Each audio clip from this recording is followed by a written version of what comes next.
Today will be yet again our most intense day of strikes inside Iran. The most fighters, the most bombers, the most strikes. Pentagon-ი ირანის რეჟიმს ნამდვილ ჯოჯოხეთს პირდება. ირანის სამხედრო ინტერვენციიდან 11 დღის შემდეგ ტრამპის ადმინისტრაცია აპირებს ირანზე საჰაერო დარტყმები გააძლიეროს და მიწასთან გაასწოროს ირანის საჰაერო, სახმელეთო და საზღვაო შესაძლებლობები. ამერიკა პირობას ასრულებს, თუ ირანი ბირთვული იარაღის შექმნაზე უარს არ იტყვის, ირანისთვის უმძიმესი შედეგები დადგება. Our most intense day of strikes. დღეს იქნება კიდევ ერთხელ დარტყმების ყველაზე ინტენსიური დღე ირანის შიგნით. ყველაზე მეტი გამანადგურებელი, ყველაზე მეტი ბომბდამშენი, ყველაზე მეტი დარტყმა. დაზურვა უფრო დახვეწილი და უკეთესია ვიდრე ოდესმე. პრეზიდენტმა დასახა ძალიან კონკრეტული მისია შესასრულებლად. ჩვენი საქმე კი არის რომ დაუნდობლად მივაღწიოთ ამ შედეგს. გონივრული იქნება თუ ის ყურად იღებს ჩვენი პრეზიდენტის სიტყვებს, რაც გულისხმობს ბირთვულ იარაღზე უარის თქმას და ამის საჯაროდ განცხადებას. რაც შეეხება მის მდგომარეობას, ამაზე კომენტარს ამ ეტაპზე ვერ გავაკეთებ.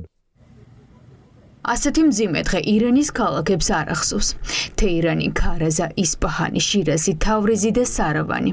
მთელი დღეღამის განმავლობაში გაორმაგებული ძალებით იბომბებოდა. რეჟიმის სამხედრო ინფრასტრუქტურა ცეცხლშია გახვეული.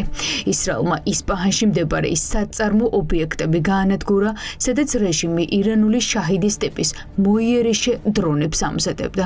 დაბომბეს გუშაქთა კორპუსის 6 სამხედრო ავიაბაზა. პრაქტიკულად განადგურებულია ირანის საზღვაო ფლოტი. ახლა სპარსეთის ყურის ფსკერზე 51 ირანული სამხედრო გემია ჩაძირული. ლიკვიდირებულია ირანის კიდევ ერთი სამხედრო მაღალჩინოსანი. ეს ბასიჯის მეთაური ასადულლა ბათფარია, რომელიც გუშაქთა კორპუსის რიგით მეექვსე სამხედრო ლიდერია ალი ხამენეის გარდა, ვინც არაკეტო იერიშების შედეგად განადგურდა. რამდენიმე საათის წინ კი ისრაელის ავიაციამ ირანის ნავთობსაცავები, ისლამური რევოლუციის გუშაქთა კორპუსისა და ბასიჯის სამხედრო ობიექტები, მათ შორის იარაღის წარმოებელი ქარხნები მიწასთან გაასწორა. ირანს მოლაპარაკებების ინტერესი არ აქვს, ვიდრე თავდასხმის ქვეშ იმყოფება, ვიდრე სამხედრო აგრესია გრძელდება, თითქმის არ რჩება სივრცე რაიმეზე საუბრისთვის, რადგან გადამწყვეტი პასუხისა. ირანელი ხალხისთვის ქვეყნის რუკა წარმოადგენს ყველაფერს, რითაც ყველა ირანელი ამაყობს და მზადაა სიცოცხლე გაწიროს მის დასაცავად.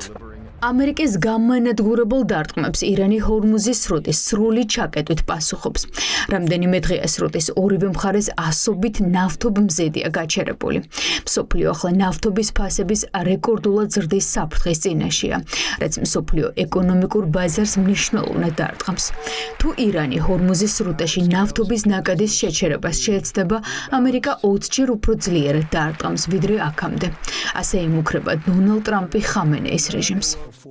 ისინი მთელ ახლო აღმოსავლეთსა და ისრაელზე თავდასხმას აპირებდნენ და ბირთვული იარაღის ფლობის შემთხვევაში მას ისრაელის წინააღმდეგ გამოიყენებდნენ და ეს იქნებოდა მასშტაბური თავდასხმა. მიუხედავად უამრავი შესაძლებლობისა, რომ უარი ეთქვათ ბირთვულ ამბიციებზე, მათ სულ ცოტა ხნის წინ ბატონ უოტკოპს უთხრეს, მოკლედ რომ თქვათ, ჩვენ გვინდა ბირთვული იარაღის შექმნის გაგრძელება. ირანი ძალიან ძლიერი ქვეყანაა, ის ახლო აღმოსავლეთს დაიპყრობდა. თუ ჩვენ მათ არ დავარტყამდით, მე არ დავუშვებ, რომ ტერორისტულმა რეჟიმამ მსოფლიო მძევლად აიყვანოს და შეეცადოს შეაჩეროს მსოფლიოს ნავთობის მიწოდება. თუ ირანი რამეს გააკეთებს ამის გასაკეთებლად, ისინი გაცილებით ბევრად უფრო ძლიერ დარტყმას მიიღებენ. მე გავანადგურებ იმ სამიზნეებს, ჩვენ მათ ისე სწრაფად გავანადგურებთ, რომ ისინი ვერასდროს შეძლებენ აღდგენას. ეს უბრალოდ ექსკურსია იყო. ტრამპის მუქარის მიუხედავად უკან დახევას რეჟიმი არ აპირებს. ჰორმუზის სრუტე ჩაკეტილია ყველა გემისთვის. ხამენეის რეჟიმი მხოლოდ იმ ქვეყნების გემებს მისცემს ჰორმუზის სრუტით სარგებლობის უფლებას, ვინც თავიანთი ტერიტორიებიდან შტატებისა და ისრაელის ელჩებს გააძევებენ და ვაშინგტონთან და თელ-ავივთან ყველა ტიპის დიპლომატიურ ურთიერთობას გაწყვეტენ.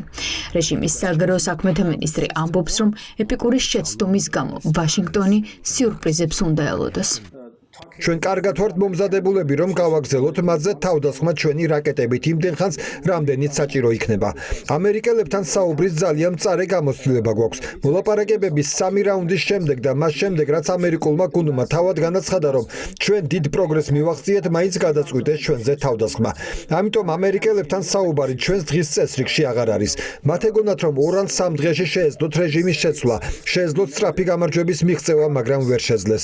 არ მგონია, რომ მათ რაიმე რეალისტური საბოლოო მიზანი ჰქონდეთ, რადგან ჩვენ ვხედავთ რაღაც ქაოსს. მათ უბრალოდ დაიწყეს ჩვენზე ბრმად თავდასხმა. დღეს ისინი თავს დაესხნენ საცხოვრებელ უბნებს, საავადმყოფოებს, სკოლებს. დაიწყეს ჩვენს ინფრასტრუქტურაზე შეტევა, რაც ძალიან სახიფათო ნაბიჯია. შედეგად ხედავთ ნავთობის ფასებს მთელ მსოფლიოში. ამიტომ ვერ ვხედავ რაიმე გონივრულ მიზანს, რომელსაც ისინი მისდევენ. ახლო აღმოსავლეთში ახლა ვითარება გაცილებით დაძაბულია ვიდრე ოდესმე. არც ხამენეის რეჟიმი ხედავს დიალოგის რესურსს და არც ომის დასრულებას ითხოვს. უფრო მეტიც, რევოლუციის გუშჩაქთა კორპუსი იმუქრება, რომ ომის დასრულებას თავად განსაზღვრავენ.